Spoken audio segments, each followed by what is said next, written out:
That is direct speech and indirect speech. Correct. जब हम दो लोग आपस में आमने सामने बैठ के बात कर रहे हैं, that is in the present time, वो कौन सी स्पीच होती है? वो डायरेक्ट स्पीच होती है. And when the same thing is said by a third person in his way, in his language, तो वो कौन सी लैंग्वेज, कौन सी स्पीच हो जाती है? That is indirect speech. Suppose मैं आपसे अगर कुछ कह रही हूँ तो वो क्या है? डायरेक्ट स्पीच है, दैट इज प्रेजेंट. तो उसमें जितनी भी चीजें होंगी वो कौन सी होंगी? प्रेजेंट की होंगी. Similarly in the other sense, अगर मैंने आपको जो बात कह दी उसको कोई और पर्सन जब बोलेगा तो अंडरस्टूड है, it is very well understood कि वो चीज खत्म हो चुकी है ना, वो बात ऑलरेडी कही जा चुकी है, तभी तो उसको थर्ड पर्सन बोल रहा है, एंड वो अपनी वे में अपनी लैंग्वेज में बोलेगा. Okay, so direct speech in which the direct words of the speaker are given, and indirect speech in which not the exact words of the speaker are used but the substance that the speaker spoke that are used but not the exact words are written over there. तो ये होता है direct and indirect. Now in yesterday's class we finished up with all the tense changes हमने कर लिए थे, and there are 4 specific type of changes in direct indirect. That is number 1, it's regarding universal truth, that we also did but we are going to revise it today. And the second one which we did was affirmation, third was exclamation, and the another was interrogative. So these 4 the special cases we are going to revise today. So we are starting with the narration part, that is the reported speech. Correct, that is the reported speech. Direct and indirect speech. I'll write that so that it is easy to understand, because होता क्या है, हम active and passive को हम voices बोलते हैं, but generally हम उसको क्या बोलते हैं? Active and passive voice. हम उसको भूल जाते हैं that the main topic is the voices, and हम उसका फर्दर सब क्लासिफिकेशन कर लेते हैं, दैट इज सब active and passive. And similarly reported speech को the most better way to know it is the narration. The second way by which it is known is the reported speech. हम उसका सब classification name use करते हैं, direct and indirect. And suppose if in the class teacher says today we are going to take the reported speech, आप एक बार start होने से पहले confuse होते हो, and then suddenly when the direct and indirect starts coming, you say, oh ये तो indirect है, ये तो direct है, we know it. So the reported speech by very common name which is known as direct and indirect speech. Okay, direct and indirect. So इसके जो हम specific 4 types कर रहे थे, the first one is जो हमें करना है वो कौन सा था? Affirmative. We will start with affirmative. Affirmative. Affirmative are basically जो हम बोलते हैं request, जो हम बोलते हैं command, order, इस तरह की कोई भी चीजें, आप किसी को ऑर्डर कर रहे हो, किसी को एडवाइस कर रहे हो, किसी को कमांड कर रहे हो, दीज ऑल आर एफर्मेटिव. आपने सपोज किसी को बोला shut that door, that is an order. Help him, that is an advice. Can I take this, this is a request. तो ये सारे जो हैं, ये 10 आर्मी जो ऑफिसर थे उन्होंने अपने कमांडर्स को बोला stand in straight in single line, so this is a kind of command. तो ये जितनी भी वेज होती हैं वो कौन से होते हैं? एफर्मेटिव्स होते हैं. ठीक है, तो इस एफर्मेटिव के अंदर आप इसमें क्या देखोगे? Also these are known as, better we can say, ये पॉजिटिव डिक्लेरेशंस तो होती है, बट आप इसको यहाँ पे इम्पेरेटिव्स बोल लेना. Imperatives is the common name, तो उससे आपको ये ज्यादा अच्छे से आएंगे. Imperative sentences. Imperatives are basically the sentences which are command, request and everything. So इसका जो हम एग्जाम्पल लेंगे वो हम क्या लेंगे? He said to me, he said to me, help your friend. Okay, help your friend.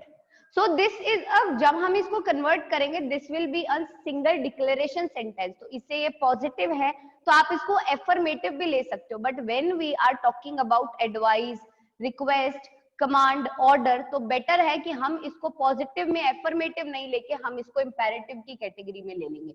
So he said to me help your friend.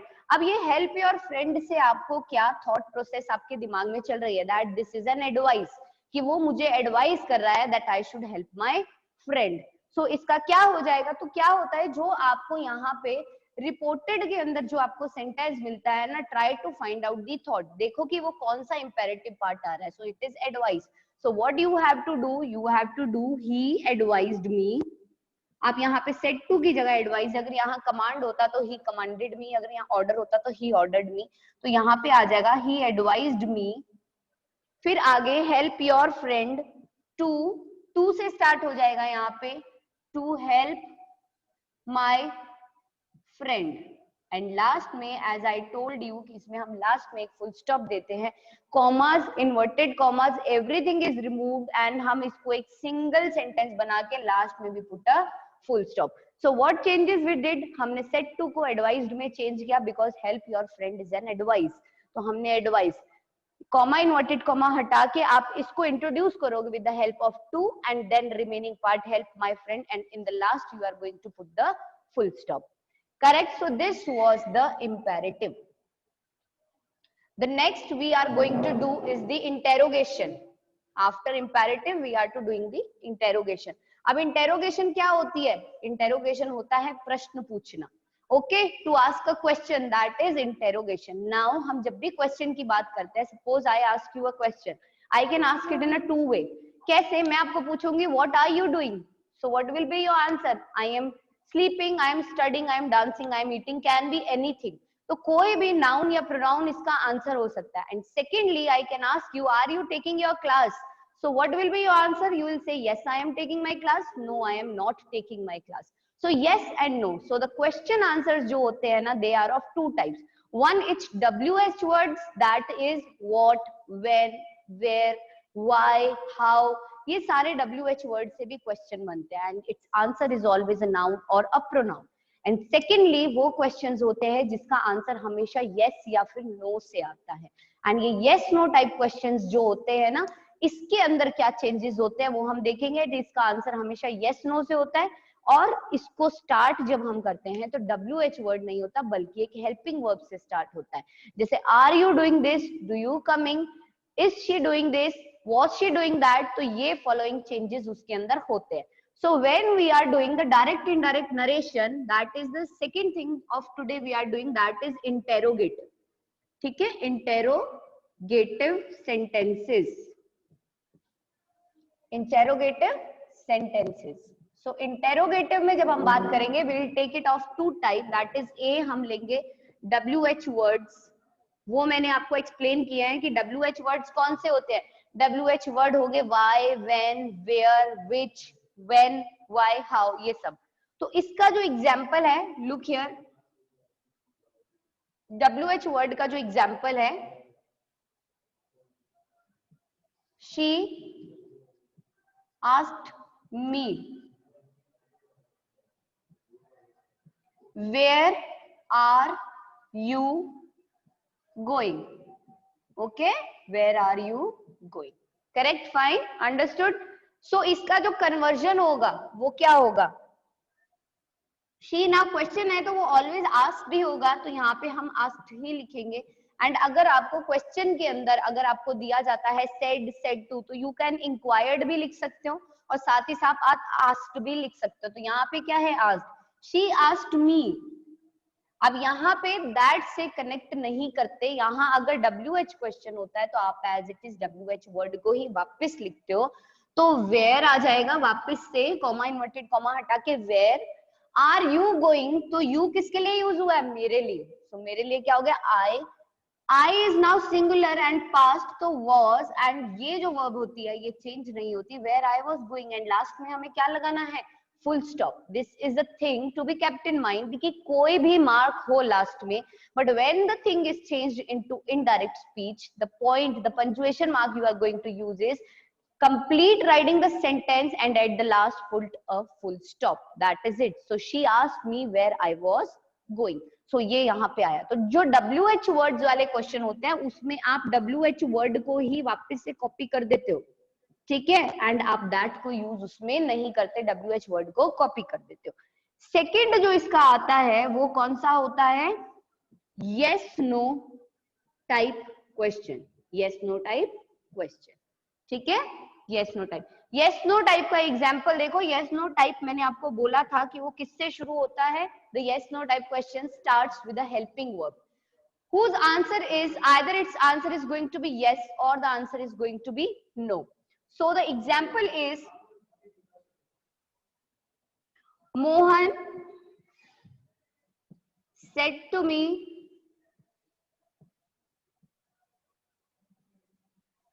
are you coming? Correct? Are you coming? And question mark and the inverted commas placed over there. But in the sentence that we are going to convert, now just remember one thing कि जो हमारे yes no type questions होते हैं, they begin with a helping verb. And in place of helping verb, जब हम उसको replace करते हैं WH word में, तो हम same WH को ही copy करते हैं. But when we are doing helping verb, तो हम उसमें helping verb में हम वहां पे उसको किससे replace करेंगे? Either you will use if or you will use whether. आप if use करते हो या फिर whether use करते हो. नाउ आप ये कंफ्यूज मत होना that if is a small 2 letter word तो इसके मार्क्स कम होंगे, and if I use whether वो थोड़ा सा लेंथी, थोड़ा कॉम्प्लिकेटेड वर्ड है तो उसका कुछ एक्स्ट्रा मार्क मिलेगा नहीं. If and whether both have a same value regarding the marks thing, तो आप चाहे यूज करो, चाहे वेदर यूज करो, चाहे इफ. बट वेदर में एक कंफ्यूजन होगा, एक होता है मौसम वाला वेदर और एक होता है इफ वाला वेदर. सो अगर आपने उसका वेदर की स्पेलिंग गलत लिखी ना, it will give a wrong meaning to a sentence and it will be incorrect. So make it a habit कि आप उसमें इफ को ही यूज करोगे.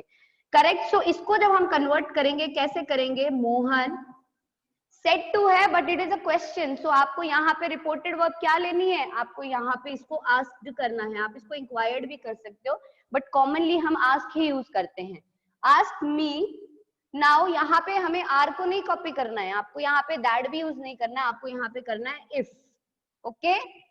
इसको बहुत ही क्लैरिटी से अपने दिमाग के अंदर रखेंगे आप. इफ आर यू कमिंग है ना, if I was coming.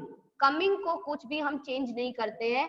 The thing that is a reported verb is never change. सिर्फ रिपोर्टिंग में हम चेंज करते हैं, that according to the thing that is given in the reported one. तो इसको आपने इफ से चेंज किया, and I was coming, and in the last remove all the punctuation mark and just place a full stop at the and. So WH word and yes no interrogations can be of two type. Either the answer is in yes or no or the answer is in noun. Noun वाले WH होते हैं and interrogation जो yes no होती है उसका answer, उसके जो questions होते हैं उसको आप if और no से change करते हो.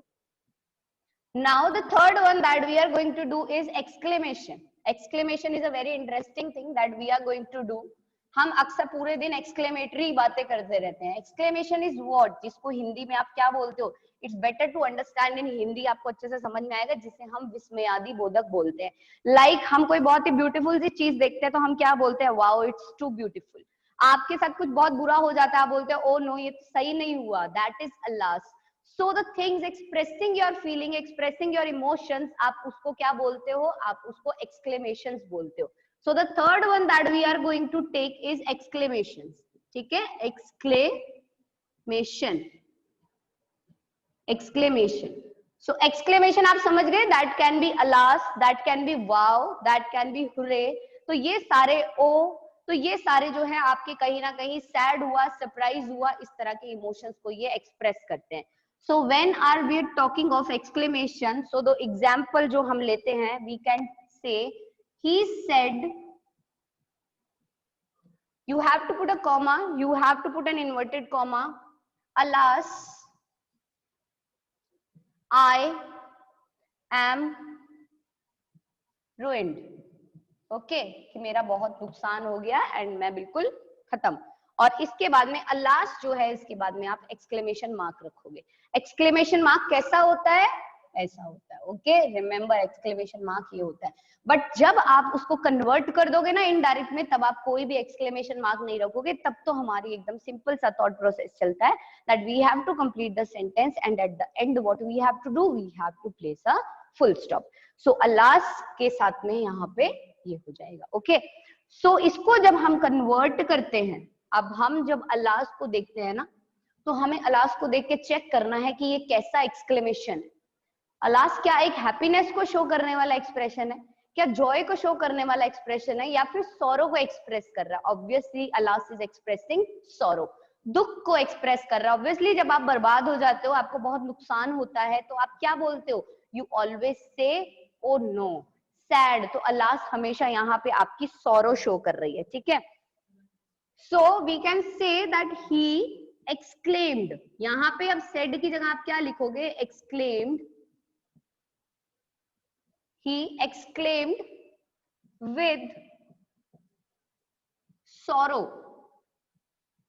अगर यहाँ पे हुर्रे होता तो you would have said he exclaimed with joy. अगर यहाँ पे wow होता तो you must have written he exclaimed with surprise.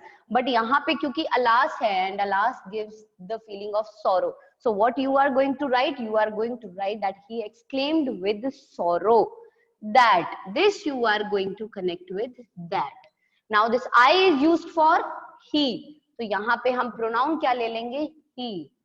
He is singular. Singular past में हम क्या ले लेंगे? Was. Now are we going to change this tense? We have studied the rule कि ये tense change नहीं होता है, तो he was ruined ही ले लोगे वापस. Correct? Fine. And in the last you are going to put a full stop.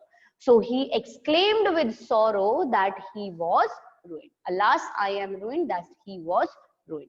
So this is exclamation. Now I hope understood it. अगर यहाँ पे कोई happiness का होता कि he said, wow, I got a beautiful dress. So what you must have written? He exclaimed with joy. He exclaimed with surprise that he had got a beautiful dress. तो यहाँ पे क्या आ जाएगा? That he was ruined. Now the last one of it that we are going to do is, and after doing that हमारा reported speech जो है, the topic is going to be finished. You will be getting the practice questions and that you have to do and send it to me for checking. Okay, so the last one is universal truth. The fourth one that we are going to do is universal truth. Now see, universal truth का मतलब क्या होता है? जो सत्य होता है and उसको आप चेंज नहीं कर सकते, whether the thing is present, whether the thing is past और whether the thing is future. Universal truth हमेशा ऐसा ही रहता है। अगर हम बोलते हैं धरती गोल है, तो ऐसा नहीं है कि वो पास्ट में गोल थी, अभी भी गोल है, या फ्यूचर में जाके वो स्क्वायर हो जाएगी, नहीं, वो हमेशा गोल ही रहेगी, ठीक है। अगर हम बोलते हैं वी कैन से, हम बोल रहे हैं honesty is the best policy, कि ऑनेस्टी एक बेस्ट पॉलिसी है, तो honesty is going to remain the best policy ever. ऐसा नहीं है कि honesty was the best policy, honesty is the policy, honesty will be the best policy, नहीं। आप कभी भी उसको बोलो, you are going to use a single statement, that is honesty is the best policy. So the example, तो universal truth कभी भी change नहीं होते हैं। रिमेंबर दैट कि अगर आपके पास कोई सेंटेंस आता है यूनिवर्सल ट्रूथ का, what you have to do, आपको उसमें सिर्फ बेसिक रूल्स करने हैं कि कॉमा, इन्वर्टेड कॉमा, सब कुछ हटा करके आपको उसको सिंपल वे में एज इट इज जो आपको दिया है वही लिखना है। You don't have to change anything in that. So यहाँ पे जो सेंटेंस हम इसका जो एग्जाम्पल लेंगे वो क्या है? इसका example we can say I know, they said, take it, they said, comma, inverted comma, start, the earth moves round the sun. Okay, full stop. The earth move round the sun. ये भी बिल्कुल correct है कि अर्थ हमेशा सन के round move करता है, and वो क्या है? यूनिवर्सल ट्रूथ है। कभी भी इसका जब तक ये हम बोलेंगे कि ये यूनिवर्स एग्जिस्ट कर रहा है, ये हमेशा इतना ही बड़ा ट्रूथ रहने वाला है। So the change we are going to make is that is they said. हमने कहा था ना यूनिवर्सल ट्रूथ में कुछ भी चेंज नहीं होगा। दे सेड, सेड का सेड ही रहता है, कॉमा, इन्वर्टेड कॉमा हटा के just take that. They said that the earth moves round the sun. Fine, and last में आप उसमें क्या लगा दोगे? Put a full stop. So there are no changes. They said that the earth move round the sun, and at the last you put the full stop. Correct, understood it. Now will take another example of this. इसी का universal truth का एक और example लेते हैं जिसको हमने अभी बोला था, ऑनेस्टी वाला. That is a very common example that I have also explained you earlier in the introduction part. So we will take, they said, comma, inverted comma, they said, honesty is the best policy. Fine, honesty is the best policy. ये क्या है? They said that honesty is the best policy. They said that honesty is the best policy. There is no change we are going to make. That is, they said that honesty is the best policy. So are there any changes? No, there are no changes. And at the last word we are going to put a full stop at the end. So कभी भी universal truths होंगे, you are not going to make any changes in it. आप कोई भी change नहीं करोगे. And with that we can say कि ये जो हमारी स्टेटमेंट्स थी डायरेक्ट एंड इनडायरेक्ट की, we are finished with it. आप इसको बहुत अच्छे से, आप एक बार बहुत ही क्लैरिटी से इन सारों को आप समझोगे. You will be getting the PDF with examples. तो आप उसको उसमें एक बार चेक करोगे, उसको पढ़ोगे, and if there are any queries तो आप पूछोगे. Okay, so now this is all for, we can say, the explanation of reported speech. And now we will move to the exercises which were left earlier. Okay.